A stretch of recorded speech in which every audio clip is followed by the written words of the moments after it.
그 다음에 이제 이 프리컴프가 두 개가 있는데요. 하나는 셀프고 하나는 그냥 프리컴프입니다. 자, 그리고 이 프리컴프의 특징은 이 레이어 인아웃 점을 인식을 하게끔 만들어 놨습니다. 그래서 여러분들 가끔 이런 경우 있죠. 레이어는 이만큼밖에 안 되는데 얘를 레이어 그냥 메뉴에 있는 프리컴프로 시키면은 이 레이어 길이와 상관없이 이렇게 프리컴프가 전체가 늘어나기 때문에 어디서부터가 레이어가 있는지 이걸 알 수가 없습니다. 그래서 이런 작업할 때 굉장히 불편하기 때문에 이런 스크립트를 만들어 놨는데요. 자, 얘를 선택을 하시면 프리컴프는 프리컴프인데 이렇게 레이어의 길이에 맞춰서 이렇게 레이어의 길이에 맞춰서 작동을 하게 됩니다. 프리컴프가 잘리게 되죠. 자, 그 다음에 요 프리컴프와 요 프리컴프의 차이점은요. 레이어가 여러 개 있을 때 얘네들 전부 다 좀 짧게 좀 만들겠습니다. 그리고 레이어 좀 이렇게 분산을 시켜 놓을게요. 자, 예를 들어서 이 레이어들 전체를 선택을 하시고 얘를 선택을 하시면 이거는 프리컴프를 시켜주는 겁니다. 전체를. 그리고 전체는 이 레이어의 길이에 맞게끔 자, 이렇게 작동을 하게 만들어 둔 거고요. 자, 얘는 뭐냐면 셀프입니다. 셀프. 클릭을 하시면은 제각각 하나씩 전부 다 프리컴프 시켜줘 버립니다. 그래서 이런 작업도 굉장히 많이 필요하게 됩니다. 어떤 이미지 작업을 하실 때 프리컴프 시켜서 안에 어떤 소스들만 매번 바꿔치기 해야 될 때 일일이 얘 선택하고 레이어 프리컴프 시키고 얘 선택하고 프리컴프 시키고 굉장히 불편한 작업이죠. 레이어가 뭐 많다면 한번 더 만들어 볼까요? 레이어를 이렇게 많은 레이어를 다 제각각 프리컴프 시켜라면 굉장히 불편한 작업이 되겠죠. 그래서 두 가지를 만들어 놓은 게 첫 번째 있는 건 셀프고요. 얘는 전체를 다 프리컴프 시키는 거고요. 자, 이때 프리컴프 시키는 거는 여러분들 프리컴프 시킬 때 메뉴가 두 개가 있죠. 위에 게 있고 아래 게 있는데요. 아래 걸로 기본 세팅을 맞춰놨습니다. 아마 대표적으로 많이 쓰는 거기 때문에 혹시라도 위에 있는 리버 어트리뷰트 얘를 쓰고 싶다면은 이런 좀 메뉴를 좀 이용을 하시고요. 아무래도 스크립트는 좀 작업 속도를 높이기 위한 거기 때문에 자, 얘는 두 번째 거 가장 많이 쓰는 거서 프리컴프 하면 그냥 전체를 다 프리컴프 시키는 거고요. 자, 첫 번째 얘는 셀프 스스로가 다 자기 자신이 프리컴프가 됩니다. 그리고 이 프리컴프 된 거는 레이어의 길이에 맞게끔 다 조절이 되고요. 그래서 아마 작업하시는데 굉장히 편하실 거고요. 자, 다음에 여기 있는 거는 이제 오더를 바꾸는 겁니다. 오더.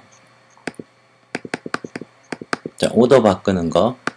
지금 레이어가 1, 2, 3, 4, 5, 6, 7 이렇게 되어 있죠. 얘를 좀 이렇게 순서를 바꿔야 된다. 뒤집어야 된다. 이런 작업 하실 때 레이어 오더 바꾸는 겁니다. 그래서 7, 6, 5, 4, 3, 2, 1 다시 한번 하면 매번 바뀌고 자, 이 오더 바꾸는 거는 이렇게 전체 오더를 바꾸는 경우도 있고요. 가끔 이런 경우가 있습니다.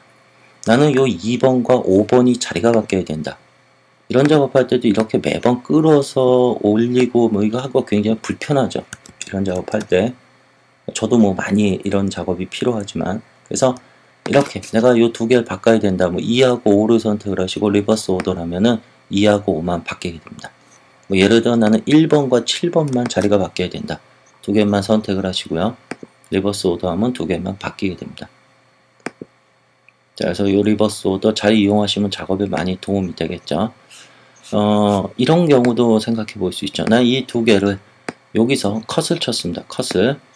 자, 근데 가끔 나는 얘가 위에 게 이렇게 앞에 있고 아래 레이어가 이렇게 뒤쪽에 이어지는 게 싫다. 나는 이 레이어가 위쪽으로 항상 올라가고 싶다. 이랬을 경우에도 컷을 치고 그냥 간단하게 리버스 오더 시키면 되겠죠.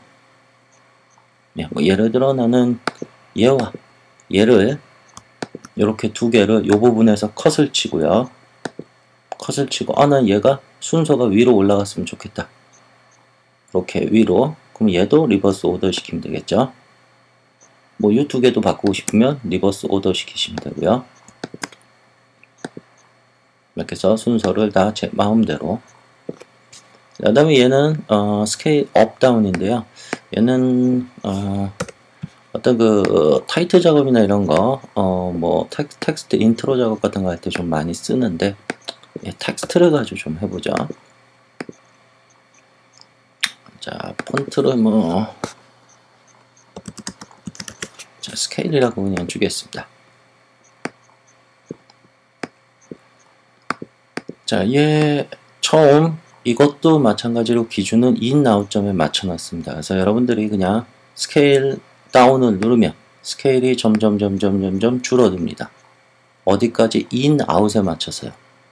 그래서 아웃이 줄면 당연히 줄어드는 속도도 빨라지고요. 인이 줄어도 마찬가지 속도가 빨라지게 됩니다. 자, 이 줄어드는 퍼센테이지는 얘는 익스프레션으로 만들어 놓은 거기 때문에 혹시라도 나는 좀 더 아니면 좀 더 뭐 적게 많이 그렇게 하고 싶다 하시는 분들은 스케일을 여시면 여기 익스프레션이 들어가 있습니다. 그래서 여기서 요 값만 늘려주시면 되죠. 나는 뭐 더 많이 뭐 40% 50% 요것만 조절을 해주시면은 스케일이 조절되는 줌인 줌아웃이 사이즈가 달라지게 됩니다. 그리고 얘는 또 이런 것도 생각을 해서 안에 루틴을 넣어놨는데요. 가끔 이런 경우가 있습니다. 얘가 스케일이 꼭 이렇게 100%일 경우가 아닐 수도 있죠. 그래서 예를 들어서 나는 스케일 줄어드는데 100부터 얘를 누르면 그냥 100부터 이렇게 줄어들게 됩니다. 쭉 20%. 자, 근데 컨트롤 Z 얘를 초기 값을 여러분들이 나는 80%로 이렇게 작업을 하고 있는데 얘를 눌렀을 때 갑자기 100이 되면 안 되겠죠. 그래서 얘도 이 초기 값을 인식을 하게 만들어 놨습니다. 그래서 얘를 누르면 항상 초기 값부터 줄어들게 되어 있습니다. 그래서 혹시라도 나는 80으로 했는데 더 키우고 싶다 하면 다시 안 해줘도 얘 그냥 클릭해서 원하는 사이즈를 입력을 해주면 그 사이즈부터 20% 줄어들게 됩니다. 그래서 이런 작업들은 어떤 텍스트나 이런 거 은은하게 잔잔하게 움직이는 거 그런 것들 작업하실 때 좋고요. 자, 얘 같은 경우는 업입니다. 반대로 커지는 거 스케일 업. 자, 그 다음에 끝에 있는 거 얘는 텍스트인데요. 이것도 굉장히 많이 아마 작업하실 때 좀 손이 많이 가는 겁니다. 그래서 예를 들어 어떤 텍스트를 썼을 때 아까도 보셨는지 모르지만 자, 요 부분 얘 스케일을 시키면 자, 여기서 여기까지만 하겠습니다. 짧게. 너무 기니까요. 요 정도만 예, 잘라서 보죠. 자, 얘가 스케일 업을 시키고 싶은데 스케일 업. 자, 보시면은 쭉 커지는 게 어떻게 커집니까? 이 위쪽으로 커지게 되죠. 앵커 포인트가 여기 있기 때문에요. 그래서 이런 작업 하실 때 이 텍스트의 앵커 포인트도 센터로 두고요. 이 텍스트도 전체 컴포지션의 정중앙으로 오게끔 가운데로. 자, 이런 작업 하실 때 굉장히 편합니다.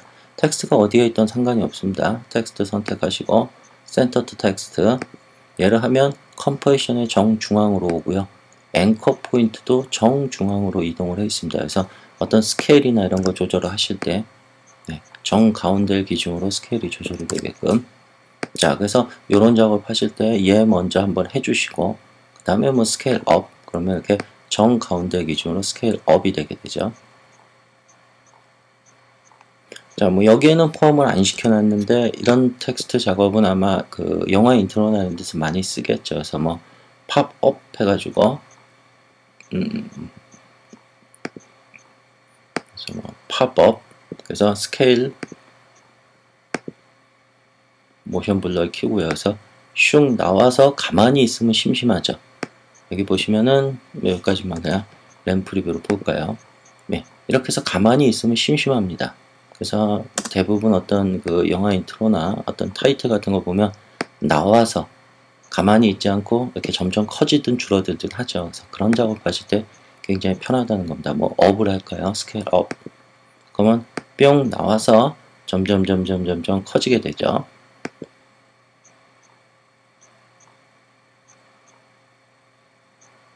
뭐 파한테의 경우 난 줄어들게 하고 싶다 하면 줄어들게 클릭 그러면은 나왔다가 다시 줄어들게 되죠.